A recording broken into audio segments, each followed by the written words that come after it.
Give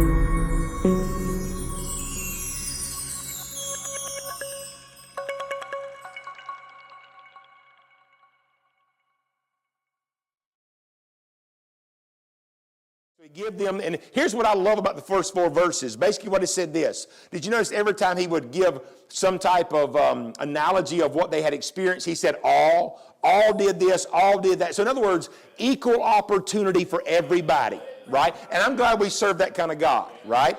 Everybody had the same chance. But in verse number 5, this story kind of hinges. Watch what happens. But with many of them, he said, God was not well pleased, for they were overthrown in the wilderness. Why is that a problem? Because that was not God's will.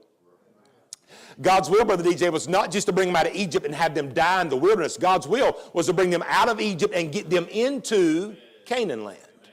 So he goes on to say this in verse number 6. Now, these things were our examples, to the intent that we should not lust after evil things as they also lusted. So he said, hey, modern day church, there is something for you to learn here. That's why I love whenever New Testament gives us an Old Testament analogy. You know there is direct application somewhere in that. Now he starts in verse number 7 telling the 4 different areas or arenas, Brother DJ, that the majority of the children of Israel died because of. He says this, neither be ye idolaters, verse 7, as were some of them, as it is written, the people sat down to eat and drink and rose up to play. Neither let us commit fornication, as some of them committed, and fell in one day 23,000.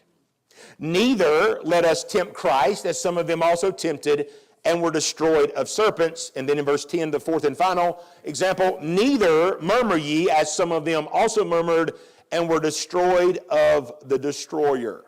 Now, I love verse 11 because verse 11 really reiterates what verse 6 has already stated. He says this, now all these things happen unto them for examples, and they are written for our admonition, upon whom the ends of the world are come. Wherefore, now he said this is a cautionary verse. Wherefore, let him that thinketh he standeth take heed lest he fall.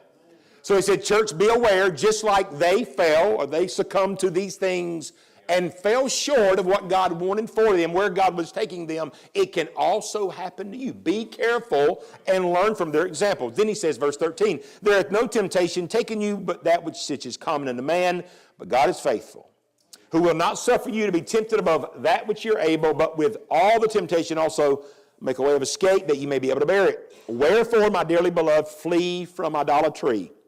Verse 15 is the final verse I'll read today. He said, I speak as to wise men, judge ye what I say. So, Brother DJ, the Apostle Paul here is talking to the church at Corinth, and he's making a parallel application from this Old Testament historical narrative of the children of Israel being brought out of Egypt with God's intent to bring them into the promised land. Now, here's what you and I know about that Old Testament account. They took what should have been an 11-day journey and turned it into 40 years of heartache.